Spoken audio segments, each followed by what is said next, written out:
मुद्दा गरम में देख रहे हैं आप, आपके साथ मैं हूं अर्पिता आर्या। और आगे बढ़ने से पहले, खबर आप तक पहुंचाने से पहले एक महत्वपूर्ण सूचना, जिसके लिए बार बार न्यूज़ 18 आपसे अपील कर रहा है कि मास्क जरूर पहने, क्योंकि मास्क ही आपको कोरोना के खतरे से बचा सकता है। लगातार न्यूज़ 18 आपसे अपील कर रहा है। इसके लिए हमने एक मुहिम भी शुरू की है, #मास्क पहनो इंडिया।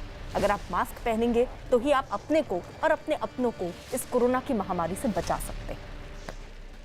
देश में कोरोना महामारी महासंकट बनकर मंडरा रही है और इस महासंकट को कुछ मुनाफाखोर गिद्ध जो हैं वो मौका समझकर चांदी काटने की फिराक में लगे हुए हैं। मुनाफे का मांस नोचने वाले ये गिद्ध बेबस और मजबूर लोगों से कमाई करने के मौके तलाश में लगे हुए हैं। लेकिन अगर ये कोरोना काल के गिद्ध डाल डाल हैं तो पुलिस पात पात। दिल्ली पुलिस ने खान मार्केट में मशहूर चाचा रेस्टोरेंट से 96 ऑक्सीजन कॉन्सेंट्रेटर बरामद किए। कल ही पुलिस ने दिल्ली के लोधी कॉलोनी के एक रेस्टोरेंट में भी छापा मारा था और 519 कॉन्सेंट्रेटर बरामद किए थे। ये पुलिस के छापेमारी और बरामदगी भी उसी सिलसिले में हुई। अब तक पुलिस ने 524 कॉन्सेंट्रेटर बरामद किए। फिलहाल पुलिस खान चाचा रेस्टोरेंट के मालिक नवनीत कालरा की तलाश में है।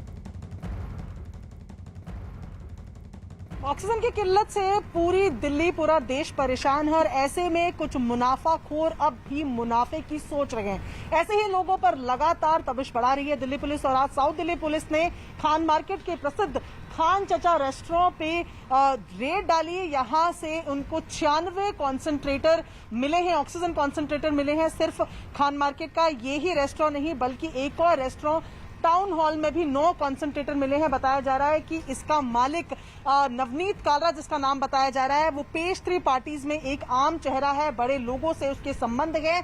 और ऐसे में नवनीत कालरा के 3 रेस्टोरेंट में केवल 2 दिन के अंदर 500 से ज्यादा ऑक्सीजन कॉन्सेंट्रेटर्स बरामद हुए हैं और 3 लोगों की गिरफ्तारी अब तक बताया जा रहा है कि इस पूरे मामले में हो चुकी है। नवनीत कालरा फरार चल रहे हैं।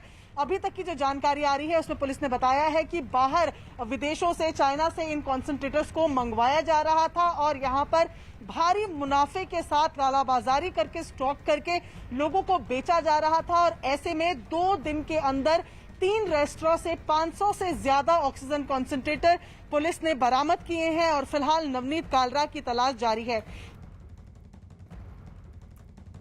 और इसी बीच बड़ी खबर आ रही है बंगाल हिंसा पर, जहां आरएसएस ने बंगाल में हिंसा पर चिंता जताई। आरएसएस के सरकार्यवाहक दत्तात्रेय होसबोले ने एक बयान जारी कर कहा कि चुनाव नतीजों के बाद बंगाल में जो हिंसा हुई है उसे सोची समझी रणनीति के तहत अंजाम दिया गया है। होसबोले ने लिखा कि उपद्रवी लोगों ने महिलाओं के साथ बर्बर सलूक किया, बेगुनाह लोगों की जान ले ली, लोगों के घरों को जलाया गया, दुकानों को लूटा गया। आरएसएस के मुताबिक बंगाल में हुई हिंसा की वजह से हजारों लोगों को अपना घर छोड़कर जाना पड़ा है। आरएसएस का यहां तक कहना है कि बंगाल के कूच बिहार से लेकर सुंदरबन तक लोगों में डर का माहौल है। आरएसएस ने बंगाल की सीएम से हिंसा रोकने और दोषियों को तुरंत गिरफ्तार करने की मांग की है। यतेंद्र शर्मा हमारे सहयोगी इस वक्त जुड़ चुके हैं। यतेंद्र, अब आरएसएस की तरफ से कहा जा रहा है कि जो लोग हिंसा में शामिल हैं उन पर कार्रवाई हो और जल्द से जल्द हो।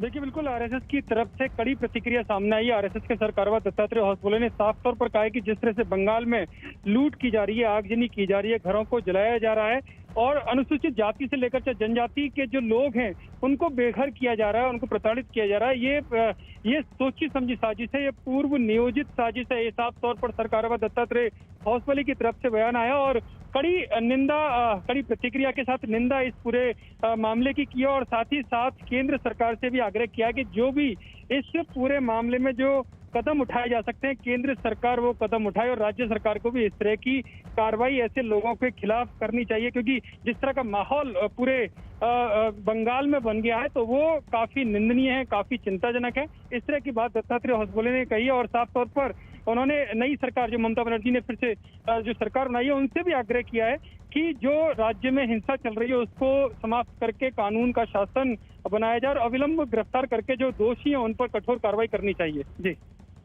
यतेंद्र, आप नजर बनाए रखिए। वहीं दिल्ली के नांगलोई में पुलिस ने कालाबाजारी करने के आरोप में अग्रसेन इंटरनेशनल अस्पताल के गार्ड को गिरफ्तार किया है। आरोप है कि अस्पताल के कोविड वार्ड में भर्ती मरीज जब रात में सो जाते थे तब ये गार्ड उनके पास रखे इंजेक्शन चुराकर उन्हें ऊंचे दाम पर बेच रहा था। दावा किया गया कि 3,500 का एक इंजेक्शन ये गार्ड 20,000 में बेच रहा था। शक होने पर पुलिस ने जाल बिछाकर आरोपी को पकड़ा। पुलिस ने आरोपी के पास से 3 इंजेक्शन भी जब्त किए हैं।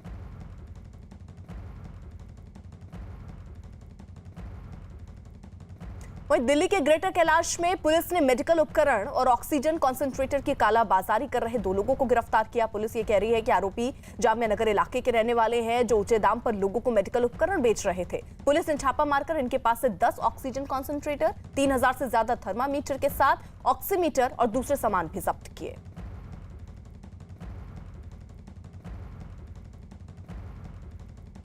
वहीं मुंबई में कोरोना के गिद्धों के गिरोह का पर्दाफाश हुआ। ये गिरोह मुंबई में एक पैथोलॉजी लैब में फर्जी कोरोना रिपोर्ट बनाने का काम कर रहे थे। यहां बिना सैंपल लिए ही लोगों की फर्जी रिपोर्ट तैयार की जा रही थी। पुलिस से इस मामले में एक आरोपी को पुलिस ने गिरफ्तार किया और लैब से फर्जी रिपोर्ट बनाने में इस्तेमाल किए जा रहे सामान को जब्त किया।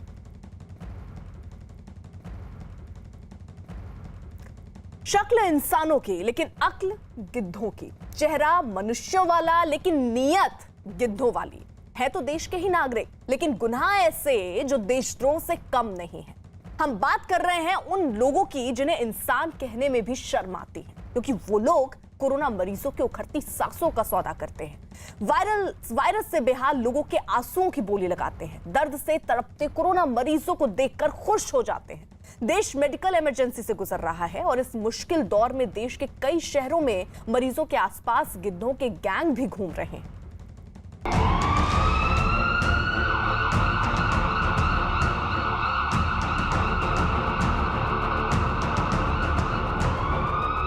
कितने?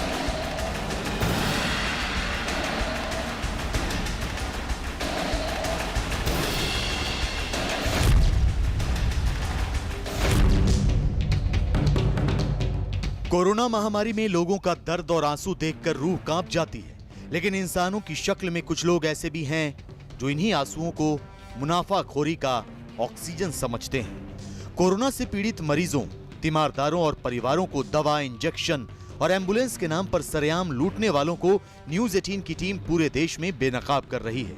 ऐसे गिद्धों के लिए पीड़ितों ने दुनिया की सबसे सख्त सजा की मांग की है। न्यूज 18 ऐसे लोगों का सच आपको दिखाता रहेगा।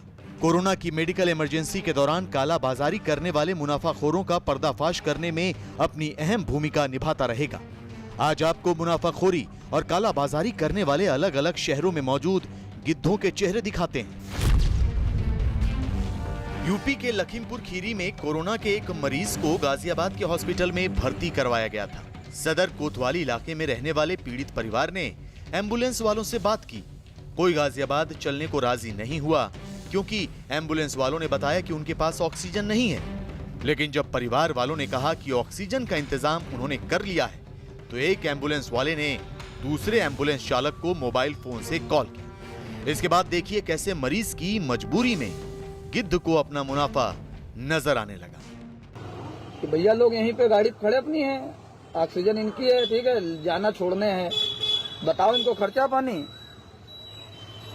अगर तुम भेजो अपनी, वरना तो फिर कई लोगों से बात कर चुके हैं यहाँ पे। हाँ बताओ, पूछ के बताइए। हैंड फ्री है फोन, जो कुछ बताना है बताओ। हाँ उनके पास जितनी है वो अपना लगाएंगे, हम लोगों के पास किसी के पास है ही नहीं। इतनी है वहाँ तक पहुँच जाएगी। फुल है इनके पास, फुल जम्बू है यार। 8-9 घंटे तो चलबे करेगी। देखिए 8-9 घंटा हाँ गाजियाबाद फोर्टिस हॉस्पिटल भैया, फोर्टिस हॉस्पिटल गाजियाबाद का, फोर्टिस हॉस्पिटल। पैसे बताओ भैया। 35,000 कितने? 35 की 35 33,000 यार। 33,000 बिना सिलेंडर बहुत ज्यादा बता रहे हो यार। यकीन कर पाएंगे आप, लखीमपुर खीरी से गाजियाबाद तक बिना सिलेंडर वाली एम्बुलेंस का किराया 33,000 रुपए, यानी 1 किलोमीटर का किराया करीब 76 रुपए। कोरोना मरीज की उखड़ती सांसों में काली कमाई तलाशता एम्बुलेंस वाला 430 किलोमीटर के लिए 33,000 रुपए की मांग को बिल्कुल जायज ठहराने लगा। पीड़ित परिवार ने एक बार फिर उससे गुहार लगाई। इस बार उसका जवाब पहले से ज्यादा चौंकाने वाला था।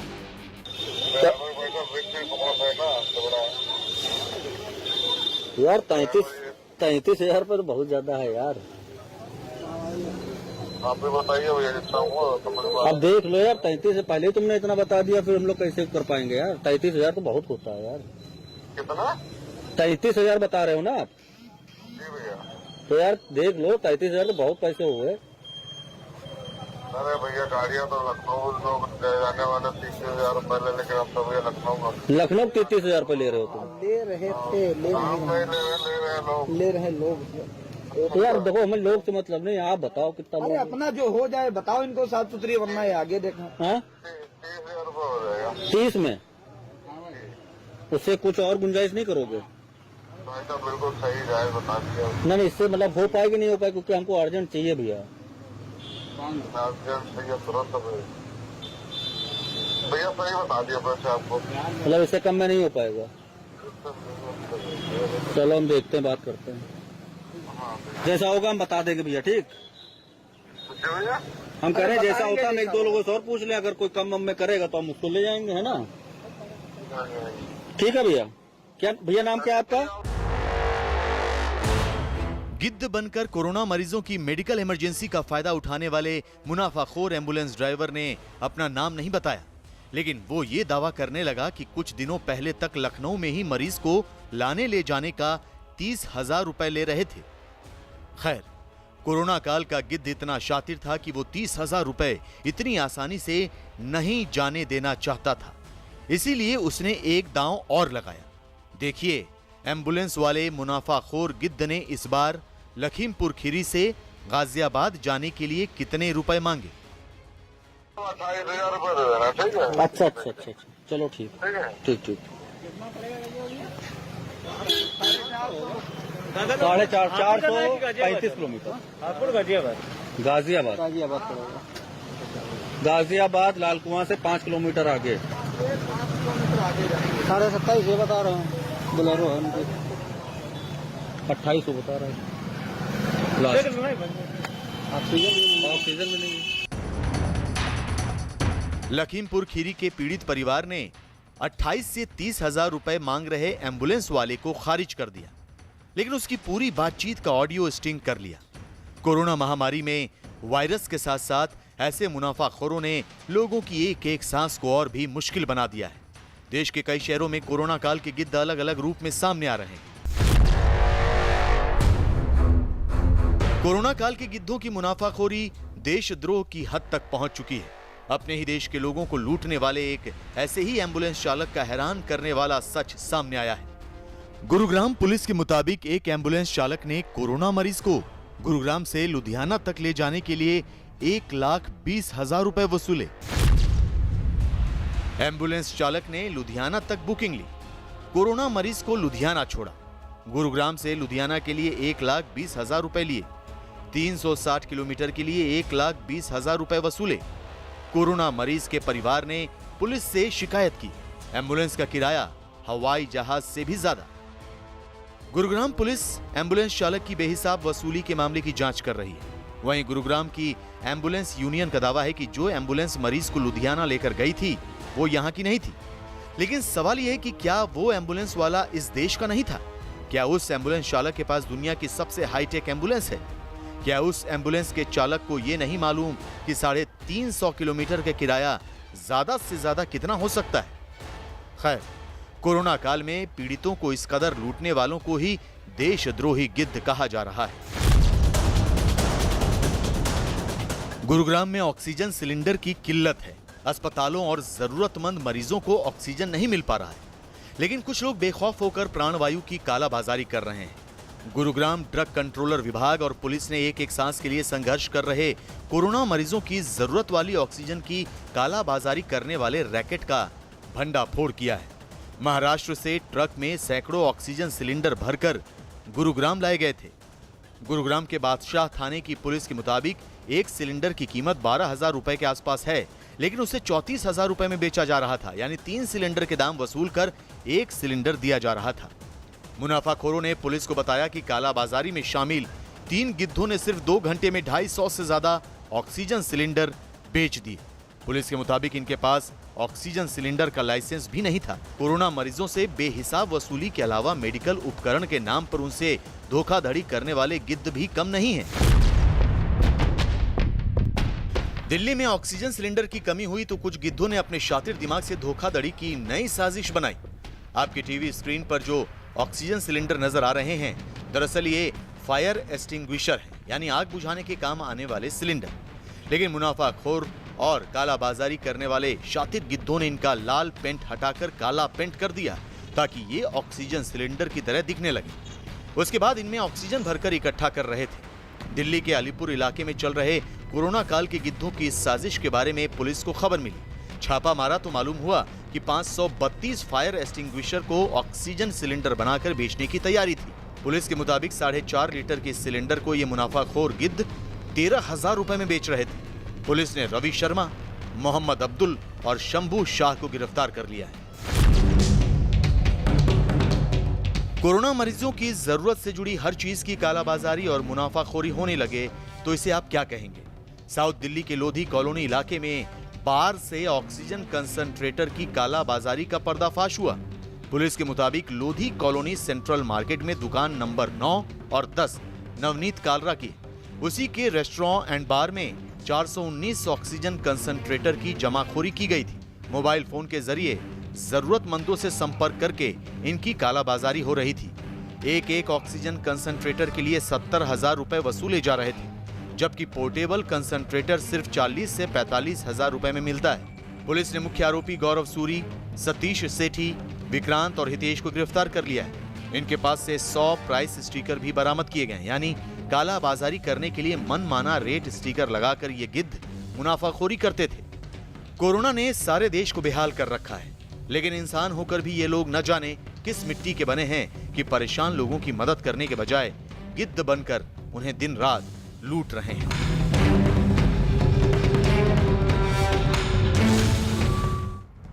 लेकिन देखिए, स्थिति ये है कि कोरोना काल में कालाबाजारी से लोग बाज ही नहीं आ रहे हैं और संकट के इस दौरान में मुनाफे के लिए लोग ऑक्सीजन सिलेंडर, दवाइयां, इन सब की कालाबाजारी कर रहे हैं।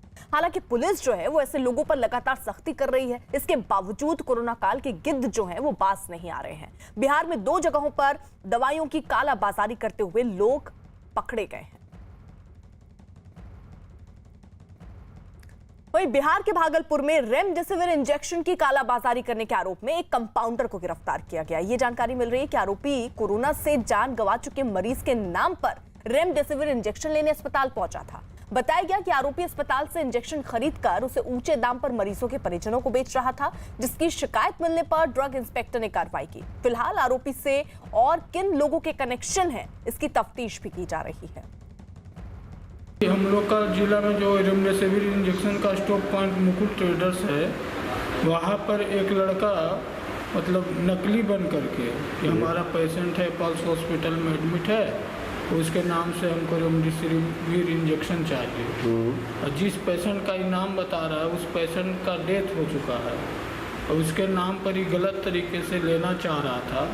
और इसकी सूचना हम लोग को लगी तो हम लोग तुरंत मुकुल ट्रेडर्स पहुँचे, उस लड़के से पूछताछ किए तो वो दलाल निकला है। उस पर हम लोग यहाँ कोतवाली थाना में FIR कर रहे हैं।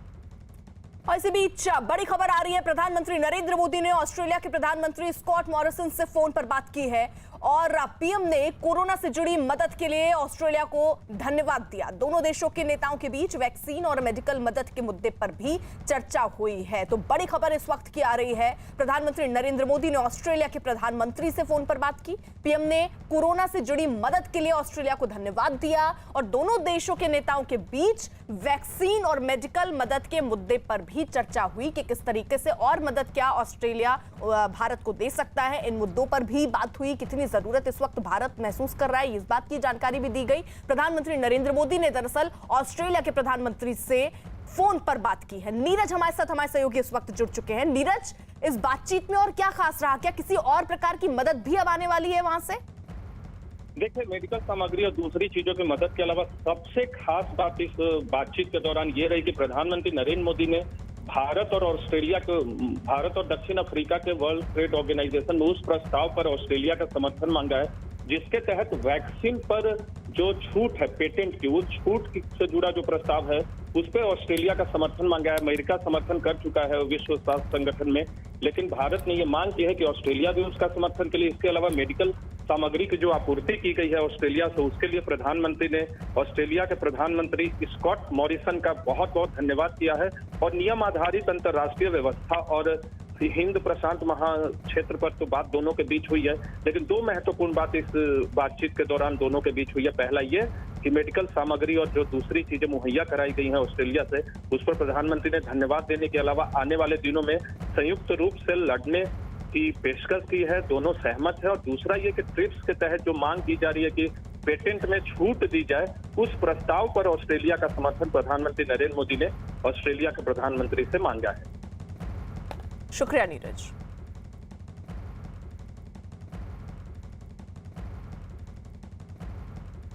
उधर दिल्ली के पास गुरुग्राम से एम्बुलेंस के लिए लाखों की वसूली का चौंकाने वाला एक मामला सामने आया। न्यूज 18 के धर्मवीर शर्मा की खबर है कि एक एम्बुलेंस चालक पर गुरुग्राम से पंजाब के लुधियाना तक जाने के लिए करीब 1.25 लाख रुपए वसूलने का आरोप लगा है। परिवार का दावा है कि शहर में बेड न मिलने की वजह से कोरोना मरीज को पंजाब के लुधियाना में इलाज के लिए ले जाना पड़ा, लेकिन इसके लिए किराए के नाम पर लाखों रुपए लिए गए। लिहाजा मामला जब सामने आया तो पुलिस ने तफ्तीश शुरू की, लेकिन वहां के एम्बुलेंस यूनियन ने सफाई दी कि ये एम्बुलेंस उनके यहाँ की नहीं है। मैं हॉस्पिटल ले जाने के लिए भटक रहा था गुड़गांव में, कहीं कोई बेड मिल जाए पर नहीं मिल रहा था। तो इतने में मेरी वाइफ को कहीं से पता चला कि लुधियाना में एक बेड अवेलेबल है, तो उनको इमरजेंसी वहाँ ले जाना था। तो जैसे नंबर फॉरवर्ड होके आते हैं कि यहाँ एम्बुलेंस अवेलेबल है, तो हमने कॉल किया। उन्होंने कहा कि एम्बुलेंस में आपको 1,20,000 देने पड़ेंगे। हमने कहा कि कुछ कम कर दीजिए। उन्होंने कुछ नहीं किया। उन्होंने कहा 1,20,000 देने पड़ेंगे। इवन वो यहाँ से चलने के लिए भी तैयार नहीं थे जब तक उन्हें पेमेंट ना दी जाए। ऐसे लोगों को देखकर शर्मिंदगी होती है। ये लोग इंसान होकर भी महामारी में किस तरह मुनाफाखोरी के गिद्ध बन गए हैं। इससे भी ज्यादा हैरान करने वाला सच ये कि कोरोना से जुड़ी हर दवा, हर इंजेक्शन, मेडिकल संसाधन और छोटी बड़ी चीज, सबकी सप्लाई चेन में रुकावट डाली गई। ये जमाखोर जो हैं, इनकी साजिश जरा देखिए कि काला बाजारी की सबसे बड़ी शुरुआत ही यही कर रहे हैं। जैसे ही बाजार में कोई चीज की डिमांड बढ़ती है तो उसकी आपूर्ति करने के बजाय जमाखोर जो हैं वो गैंग जो इनका सक्रिय हो जाता है, वो कुछ दिनों के लिए सप्लाई रोकने की कोशिश करता है। इसके बाद डिमांड और बढ़ती है तो मुनाफाखोर जमा की हुई जो चीजें हैं वो बाजार में धीरे धीरे और काला बाजार में तेजी से सप्लाई करने लगते हैं। न्यूज 18 पर देश के कई शहरों में घूम रहे देशद्रोही गिद्धों को बेनकाब होते जरा देखिए।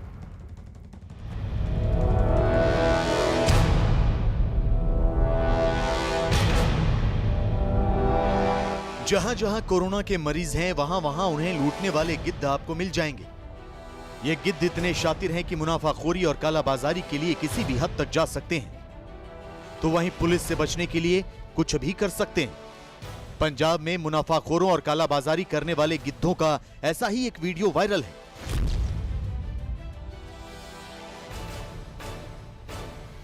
पंजाब के रोपड़ जिले में भाखड़ा डैम की नहर में रेमडेसिविर इंजेक्शन की जैसे बाढ़ आ गई। नदी के पानी में एक दो नहीं बल्कि सैकड़ों की संख्या में रेमडेसिविर इंजेक्शन बहा दिए गए। ये बताने की जरूरत नहीं कि एक एक रेमडेसिविर के लिए देश में कोरोना मरीज दिन रात तड़प रहे हैं। एक एक इंजेक्शन के लिए उनके परिवार के लोग भटक रहे हैं। रोपड़ जिले के सलेमपुर में कुछ लोगों ने जब नदी में रेमडेसिविर इंजेक्शन बहते हुए देखे तो फौरन पुलिस को सूचना दी, साथ ही वीडियो भी बनाया। पुलिस ने सैकड़ों की संख्या में नदी में बहते रेमडेसिविर इंजेक्शन बरामद किए। पुलिस के मुताबिक कालाबाजारियों ने इनकी जमाखोरी की होगी। बाद में जब रेमडेसिविर बेचने को लेकर प्रशासन की सख्ती बढ़ी तो कार्रवाई से बचने के लिए इन्हें नदी में बहा दिया। पुलिस ने नदी से बरामद किए गए रेमडेसिविर इंजेक्शन जांच के लिए भेज दिए हैं ताकि पता लगाया जा सके कि ये असली है या नकली। इंजेक्शन की पैकिंग वाले बैच नंबर से ये मालूम करने की कोशिश हो रही है कि इतनी बड़ी मात्रा में रेमडेसिविर कहां से आए और किसने इनकी जमाखोरी की। दिल्ली में कोरोना का कहर बढ़ते ही कालाबाजारी करने वाले गिद्धों ने न केवल ऑक्सीजन सिलेंडर, ऑक्सीजन कंसंट्रेटर और रेमडेसिविर इंजेक्शन बल्कि ऑक्सीजन लेवल बताने वाले ऑक्सीमीटर की भी जमाखोरी शुरू कर दी है। इसलिए दवा की दुकानों पर ऑक्सीमीटर की भारी किल्लत हो गई है। इस वक्त हम मौजूद हैं दिल्ली के आरएमएल अस्पताल के पीछे गोल मार्केट में, जहां पर कुछ सीरीज में आपको केमिस्ट शॉप्स नजर आएंगी। आज इन शॉप्स में चलते हैं और पूछते हैं कि क्या ऑक्सीमीटर की अवेलेबिलिटी यहां पर है, और अगर है तो उनकी कीमत फिलहाल इन शॉप्स में क्या है। आइए।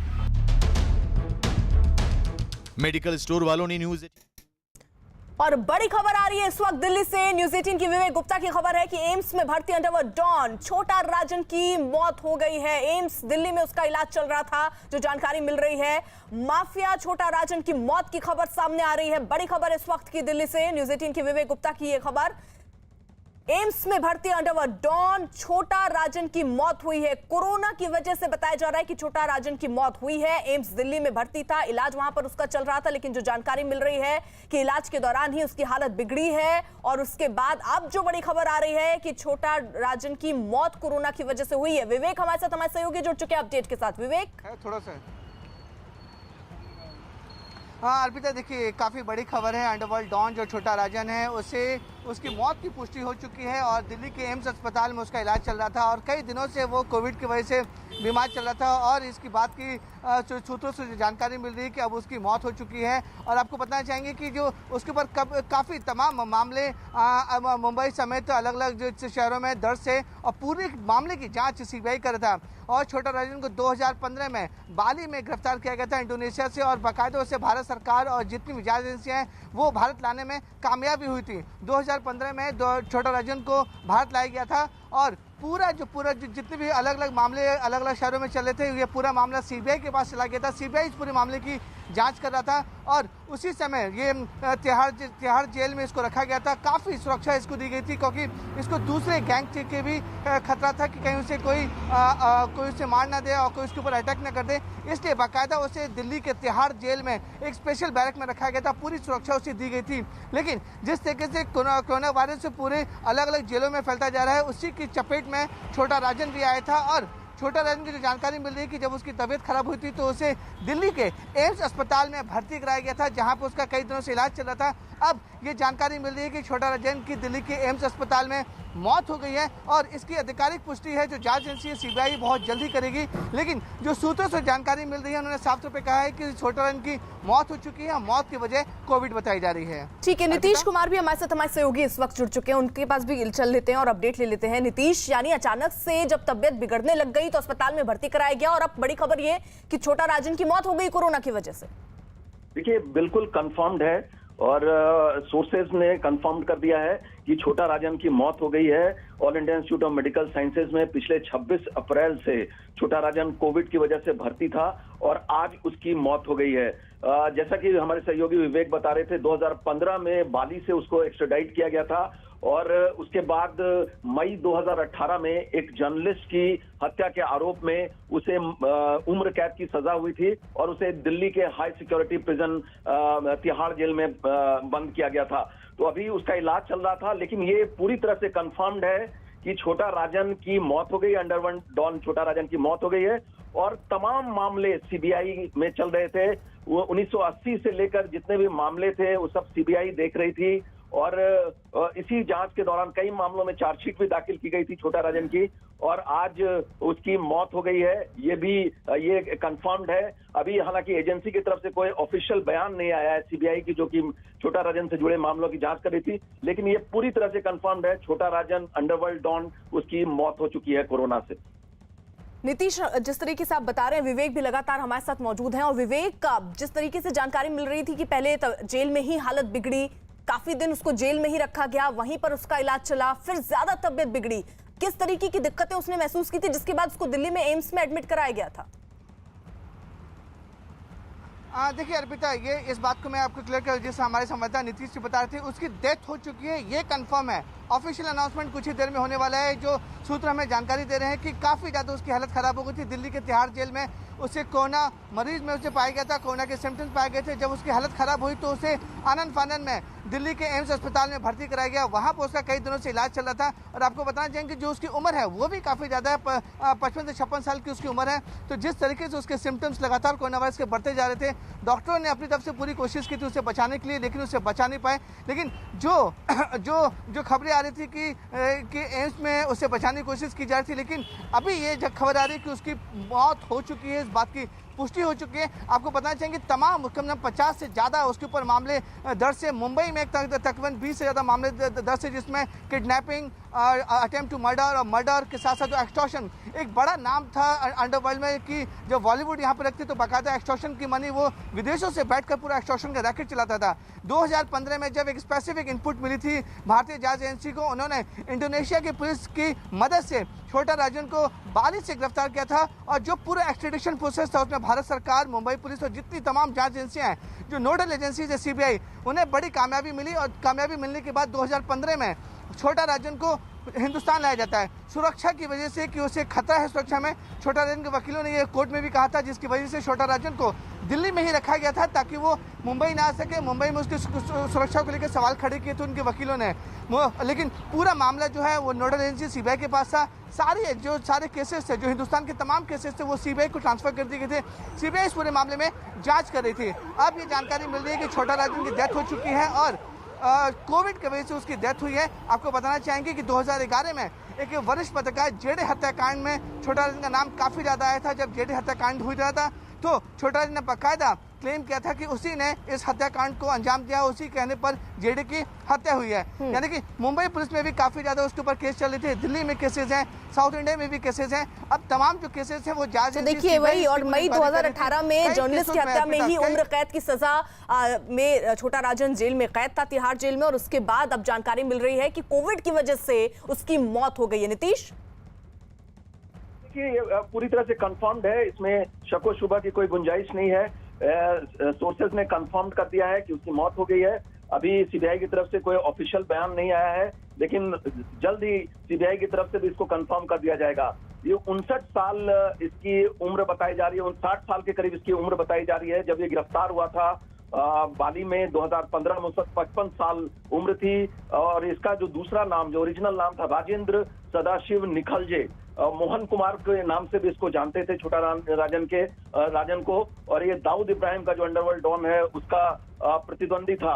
और इसको जब गिरफ्तार किया गया था तो उस वक्त कहा गया था कि सिडनी से इसको यहाँ इंडोनेशिया में बाली लाया गया और फिर बाली से उसको एक्सट्राडिट किया गया था भारत में, जहां पर सीबीआई की टीम उसे भारत लेके आई थी। और उसके बाद तमाम सारे केस जो छोटा राजन से जुड़े हुए थे उसकी जांच सीबीआई कर रही थी। और तकरीबन 50 से 60 मामले सीबीआई जांच कर रही थी छोटा राजन से जुड़े हुए, एक्सटॉर्शन के, हत्या के। और जो लास्ट मामला था जेडे हत्याकांड का, जैसा कि विवेक ने बताया हमारे सहयोगी ने, उसकी जांच भी कर रही थी सीबीआई। और उसी से जुड़े मामले में उसे उम्र कैद की सजा हुई थी मई 2018 में। उसके बाद से वो दिल्ली के तिहाड़ जेल में, जो हाई सिक्योरिटी प्रिजन है, वहां पर भर्ती था। और अभी 26 अप्रैल को उसको कोरोना के सिम्टम्स आने के बाद, उसकी तबीयत बिगड़ने के बाद एम्स अस्पताल में भर्ती कराया गया, एम्स में, जहां उसका इलाज चल रहा था। तो यानी जैसा आप बता रहे 26 अप्रैल को सिम्टम्स दिखने शुरू हुए, कुछ दिन तिहाड़ में भी उसका इलाज चला, उसके बाद दिल्ली एम्स में